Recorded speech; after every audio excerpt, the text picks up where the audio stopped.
tous, donc petit montage aujourd'hui, on va vous faire en fait une crevette.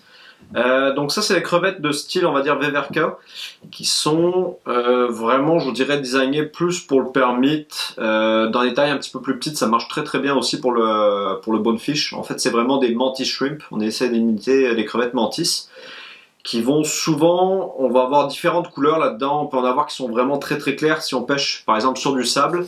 On va en avoir aussi des fois qui vont être beaucoup plus olives ou un petit peu plus légèrement des tannes, des bruns.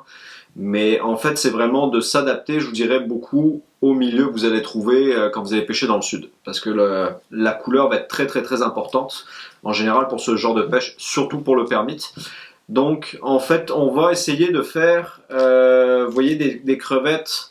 Comme je vous dis, là par exemple, nous on s'en va au Mexique très bientôt. On va pêcher beaucoup sur des zones de sable blanc, voire blanc. Donc on va vraiment pêcher sur du crème, du tan, du blanc.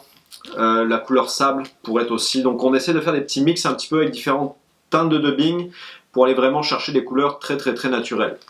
Donc ce qu'on va utiliser un petit peu comme matériel pour faire ce genre de crevettes là, vous voyez au niveau des hameçons, là vu que c'est vraiment un modèle pour le permit pour pêcher quand même dans assez creux, on va utiliser un hameçon numéro 2. Donc là j'ai le Arex SA 220 dans le numéro 2. On pourrait prendre du Daichi 2546, excusez, pareil numéro 2 ça serait parfait. Des Mustad 34007 ça serait aussi des bons formats d'hameçon, sauf qu'ils sont beaucoup moins piquants, donc d'avoir un hameçon de meilleure qualité je vous dirais, moi honnêtement je vous le recommande fortement. Donc taille 2 par exemple pour le permit ça va être très très bien. Des tailles 4 un petit peu moins plombées seraient parfaites aussi, puis même après des 6, des 8 plus petits, plus pour le bonefish par exemple, c'est vraiment des très très très bonnes mouches aussi pour imiter les crevettes mantis. Donc vous voyez, on va avoir besoin de petits yeux. Donc ça je vous épargnerai un petit peu la façon de les monter dans la vidéo parce que c'est un petit peu plus long. Mais c'est quand même relativement simple. Généralement, en fait, vous allez prendre un fil, je vous dirais, d'environ 15-20 livres transparents que vous allez brûler avec un petit peu aux extrémités pour former une légère bosse. Moi, la façon dont je les monte après, c'est que j'enfile une petite bille en plastique ou en verre. Donc ça, c'est des petites billes qui vont faire 1-2 mm. Tout dépend en fait de la taille d'œil en fait que vous allez vouloir monter. Et donc je vais les accoter sur ma partie de fil, on va dire, qui est brûlée pour stopper ma bille. Je vais ensuite souvent vraiment fondre légèrement ma boule de nylon, si vous voulez, pour vraiment un petit peu la fusionner dans ma perle. Puis après, je viens simplement enrober tout ça de colle UV. Donc vous voyez, on veut vraiment essayer d'avoir des yeux très réalistes, de différentes tailles pour s'adapter en fait en fonction des tailles de crevettes que vous allez faire. Puis ces yeux-là, ça va être excellent aussi pour monter des crabes. Donc c'est quand même assez long à faire, mais je vous dirais de prendre le temps de faire des yeux assez réalistes, je vous dirais ça va être important. Donc pour faire ce genre de crevettes là, on va utiliser, donc vous voyez comme je disais un petit peu différents styles de dubbing. Vous voyez par exemple pour faire la partie avant, le rostre en fait techniquement de la crevette, là je vais prendre un dubbing qui est assez long, qui est des fibres en fait par exemple là, le nylon blend de Textrim. C'est des fibres qui vont faire à peu près un 4 pouces. Donc ça va me permettre de faire quand même quelque chose justement assez long, assez droit en avant. On pourrait prendre du renard arctique, on pourrait prendre, il y a d'autres synthétiques aussi qui pourraient être très très bien. Donc on a quand même pas mal d'options pour faire ça. Puis après le corps, bah, c'est pareil, on va avoir différents dubbings. Donc là vous voyez, je vais utiliser par exemple un petit mélange de Senyo Laser Dub dans la couleur tan. Des fois j'aime ça le mélanger avec un petit peu de phoque, de dubbing de phoque aussi naturel, qui va donner un petit peu plus de volume. Donc on peut faire beaucoup de petits mélanges de dubbing comme ça pour aller vraiment chercher des teintes très différentes et vraiment avoir une coupelle de panel de couleurs dans vos boîtes, parce que on dirait nous ça nous est arrivé là, dans les premiers voyages d'avoir des belles crevettes mais que finalement la couleur plaisait pas du tout au guide. Donc faites-en quand même pas mal de couleurs différentes, puis surtout avant de faire un voyage dans le sud, renseignez-vous beaucoup, faites beaucoup de recherches sur quelle couleur ça vous prend, la couleur, la forme. Sinon, c'est sûr que vous pouvez toujours les faire blanches un petit peu, puis vous traînez quelques couleurs de Sharpie pour jouer un petit peu, mais je vous dirais les couleurs sable comme ça va être très très dur d'aller chercher ça avec des Sharpies, donc c'est vraiment d'adapter votre dubbing avant. Donc là on va la faire sur un numéro 2, par exemple comme hameçon.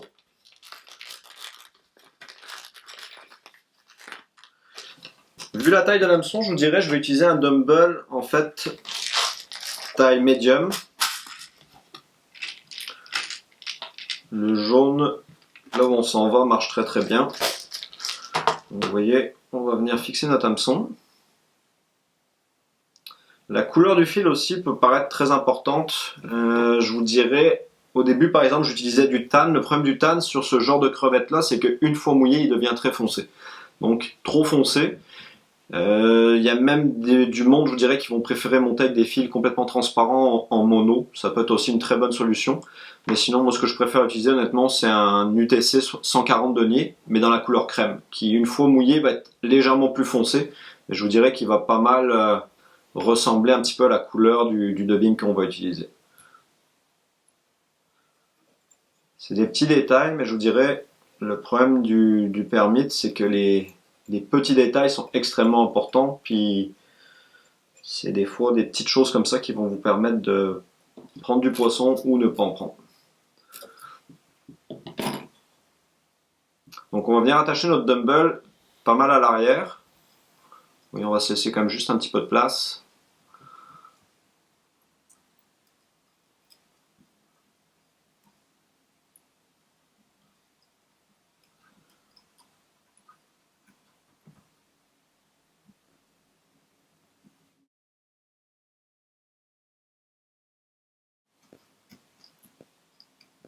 On vérifie qu'il soit bien perpendiculaire à l'hameçon.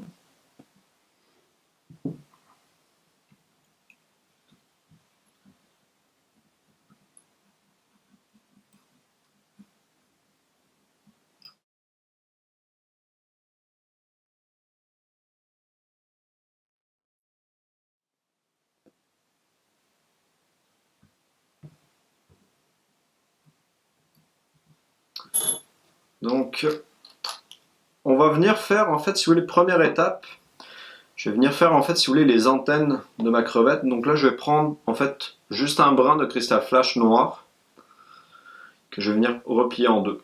Donc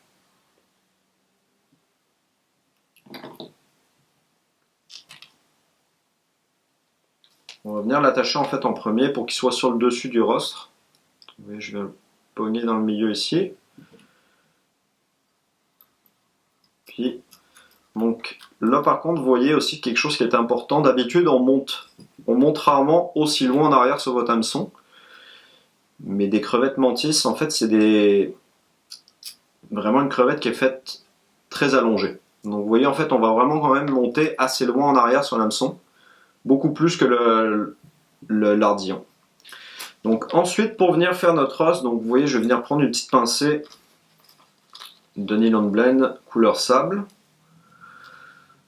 Peut-être un petit peu plus. Vous voyez, mon dubbing, c'est vraiment des longues fibres comme ça. Donc je vais venir en fait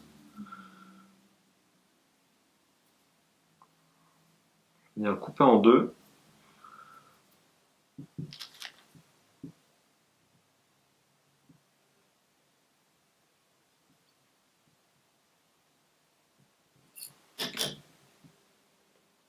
Vous voyez, on va avoir à peu près une petite pincée. L'avantage, c'est qu'après, c'est un matériau qui se retaille très très bien. Donc vous voyez, je vais avoir ma petite pincée de dubbing. Donc je vais venir installer une partie un petit peu plus longue vers l'avant, un petit peu plus fine.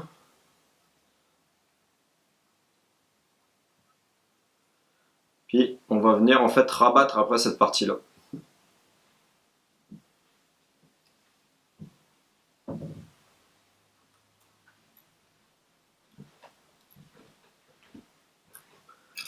Vous voyez, là on a un petit peu ce que ça va donner. Je vais simplement venir la couper, déjà la pré-découper si vous voulez un petit peu en taper, comme ça. On va voir de quoi qui va être plus joli dans l'eau. Ensuite de ça, je vais venir rajouter une petite pointe de couleur. Donc là, on va pouvoir des fois prendre une sorte de floss, ça marcherait très bien. Généralement, vous allez le voir, c'est souvent du orange qu'on va retrouver. On pourrait le faire chartreuse, on pourrait le faire des... C'est simplement donner une petite touche de couleur en fait dans le rostre. Donc là, moi j'aime beaucoup le dubbing, le ice dub, je vous dirais, dans le rose crevette UV. Donc je vais simplement m'en prendre une petite pincée. Je vais venir en fait, si vous voulez, l'arranger, vous voyez, parce que les fibres sont à peu près quand même assez longues. Donc on va simplement, vous voyez, en fait, prendre une petite pincée, on va venir l'accrocher dans le milieu, faire à peu près le même principe en fait qu'on a fait juste avant. L'accrocher vers le milieu, puis je le rabats.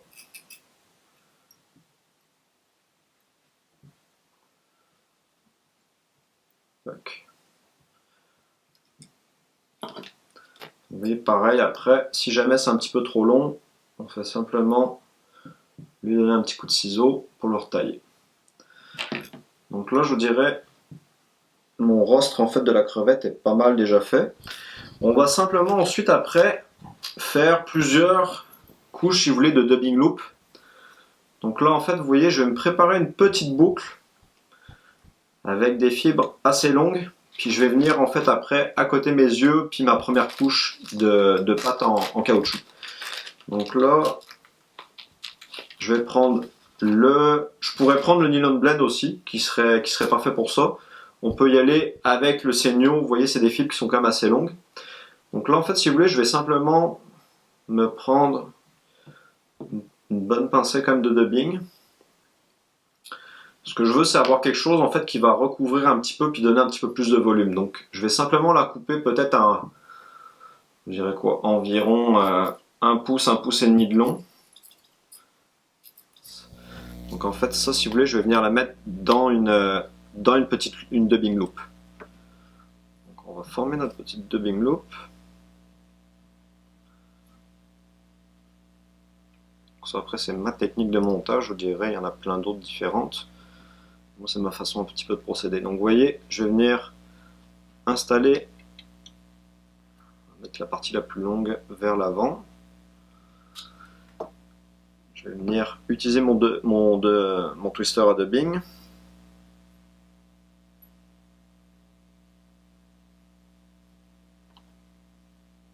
Donc là, on pourrait faire des petits mix de différents dubbings. Je vous dirais pour aller rechercher différentes teintes, ça peut être intéressant.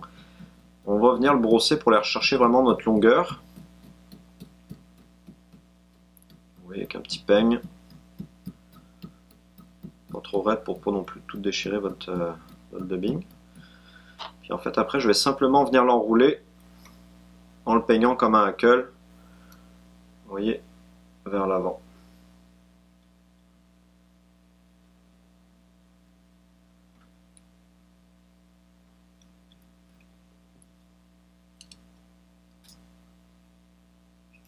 Parer notre petite dubbing loop.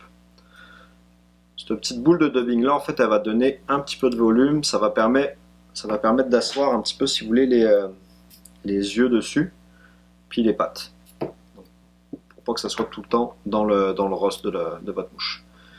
Donc là, vous voyez, je vais repeigner un petit peu tout ça.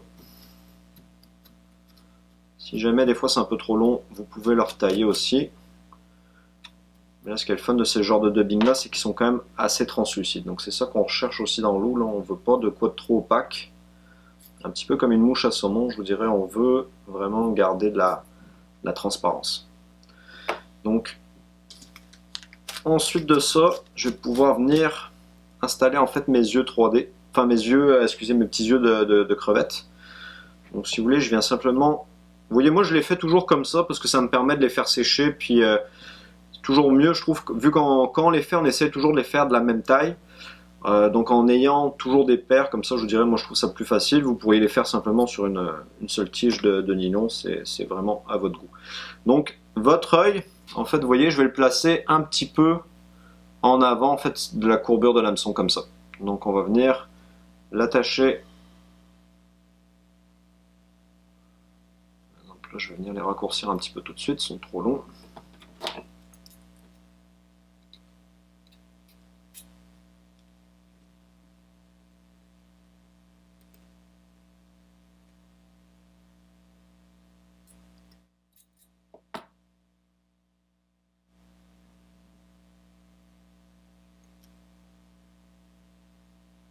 Vous voyez mon nylon, en fait, ma petite tige de nylon, en fait, je vais vraiment l'accrocher tout le long de mon corps. Je vais vraiment remonter, puis attacher mon œil juste en arrière de ma boule de dubbing.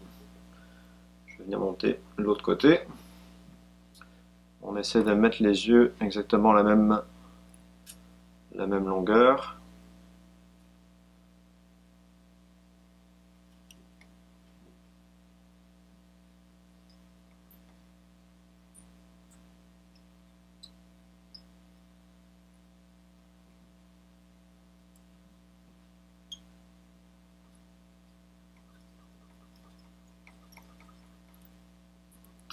Vous voyez, là il va me rester en fait à mettre des pattes en caoutchouc.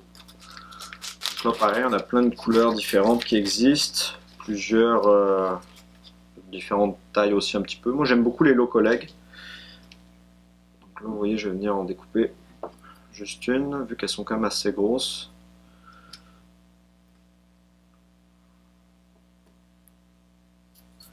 Donc avec une patte en fait je vais venir l'accrocher dans le milieu. On va venir l'installer en fait dessous. Vous voyez, je vais venir l'installer pour vraiment qu'elle soit bien sous le dessous comme ça. Et là on va pouvoir, donc là vous voyez, j'ai utilisé par exemple le rose crevette. Ça donne une petite touche de couleur aussi un petit peu on pourrait utiliser des tannes, des couleurs très naturelles, mais c'est une couleur qui marche bien là où on va. Donc ensuite de ça, après vous voyez, on va faire un ou deux autres dubbing loops de dubbing pour former tout notre corps. Puis on va pouvoir rajouter un petit peu des petites pattes. Vous pourriez les mettre dans le corps, vous pouvez les mettre aussi simplement à l'arrière, juste en arrière du dumbbell. C'est pour rajouter un petit peu de mouvement après. Donc là par exemple, je vais me repréparer une autre dubbing loop, plus longue. Si on est capable, je dirais, on peut le faire des fois en une fois le corps, mais des fois c'est plus simple de le faire en deux honnêtement. Ça vous fait sinon de quoi quand même assez long à gérer comme dubbing loop.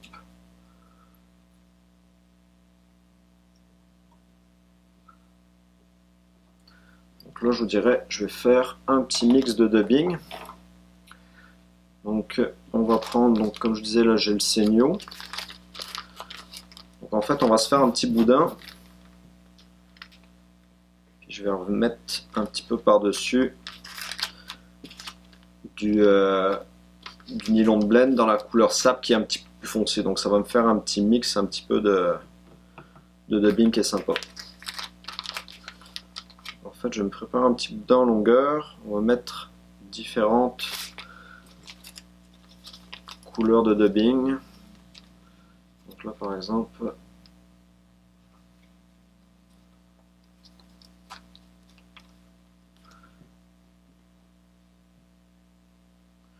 là si vous voulez j'ai fait un petit boudin vraiment sur la longueur, puis en fait je vais venir découper des petites un petit peu de nylon de blend mais perpendiculaire vu que les fibres sont très longues. Parce que ce que je veux c'est que ça soit vraiment que ça donne un petit peu de volume. On veut pas avoir de quoi de trop un boudin comme une chenille. Si vous voulez vraiment être capable de le brosser puis la rechercher, faire ressortir les fibres.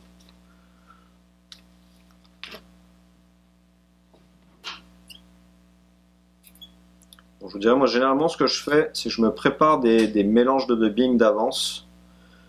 Parce que quitte à mélanger des fois du dubbing, si vous voulez avoir une couleur un petit peu constante, c'est que vous trouvez des petits mix en fait de différents dubbings. On les prépare d'avance, comme ça vous allez gagner beaucoup de temps dans votre montage. Donc là vous voyez par exemple mon petit boudin de dubbing est prêt. Donc je vais simplement, vous voyez, l'attraper comme ça. Souvent ça va tenir. Puis je vais l'insérer dans ma boucle de dubbing. Donc là, vous voyez, on a vraiment de quoi qui va être quand même très translucide, très couleur sable justement. C'est ça qu'on va chercher un petit peu nous dans la destination qu'on va faire. Vous voyez, on va le faire twister pour bien emprisonner le dubbing, puis après on va vraiment venir le brosser pour faire ressortir le plus de fibres possible. Si c'est trop long, de toute façon, on va pouvoir la retailler un petit peu après.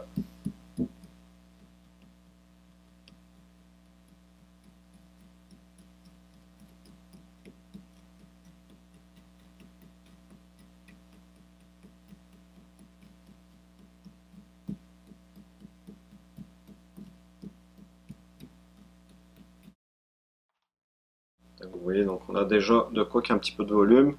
De toute façon, on va le brosser encore un petit peu après, une fois que ça sera bien enroulé.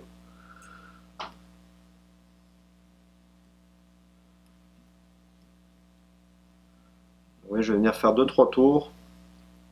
On va venir leur brosser tout de suite pour être capable de vraiment dégager le maximum de fil de dubbing.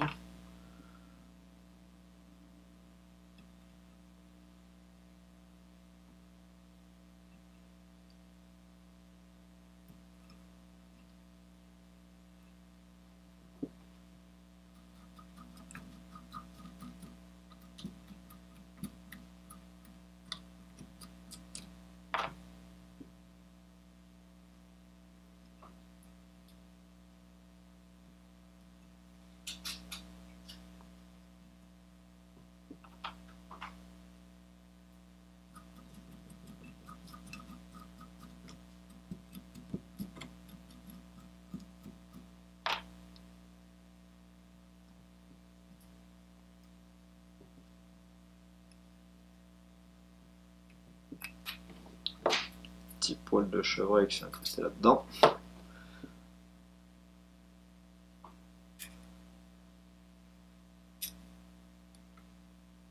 Vous voyez là par exemple, j'aurais pas le choix de refaire une autre petite dubbing loop.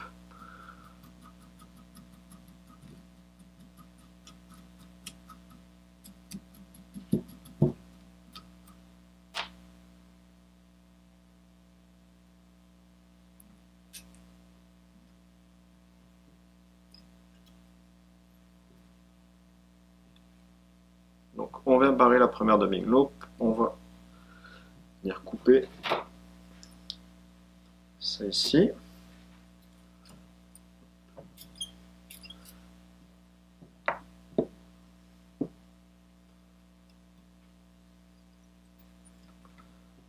Je vais venir refaire une autre petite dubbing loop. On n'a pas besoin qu'elle soit aussi longue en fait ce coup-ci, parce qu'il nous en reste vraiment pas long pour finir notre corps. Donc on va refaire un peu le même principe. Le petit dubbing en fait dans le... J'en prends une petite pincée. En fait je le place comme ça, vous voyez, puis je me découpe des petites sections.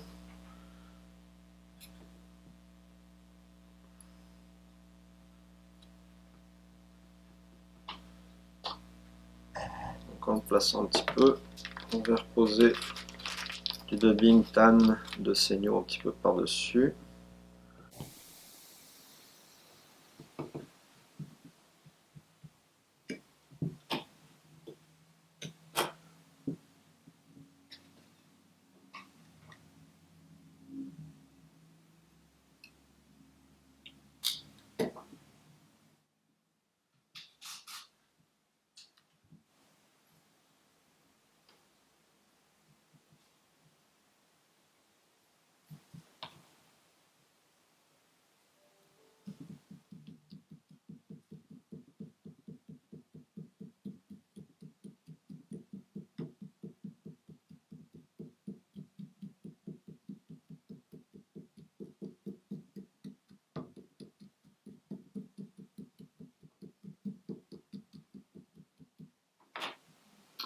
Et je vais venir pouvoir refaire encore quelques tours. Je vais venir après installer mes pattes.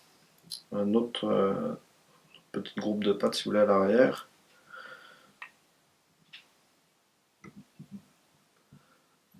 Donc là, ma petite dubbing loop, vous voyez, je la mets de côté en fait ici.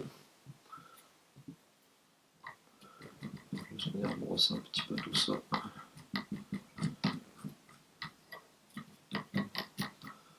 Avant. Donc là, vous voyez, en fait, je vais reprendre simplement une autre patte en caoutchouc qu'on va couper de chaque côté à la base. On va venir la recouper dans le milieu. Et en fait, si vous voulez, je vais venir l'installer.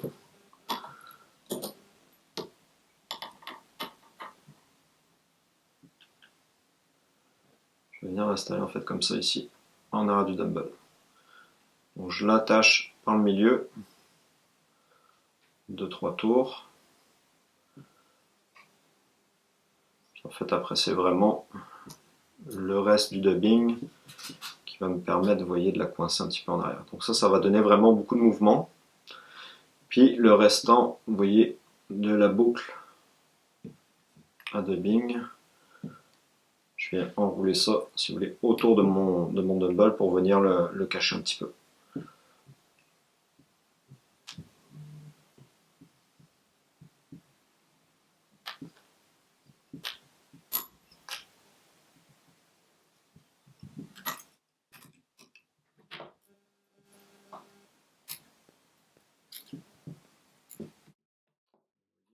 Là, notre crevette est déjà pas mal finie. On va lui redonner deuxième coup de petit finisseur de nœud. Donc.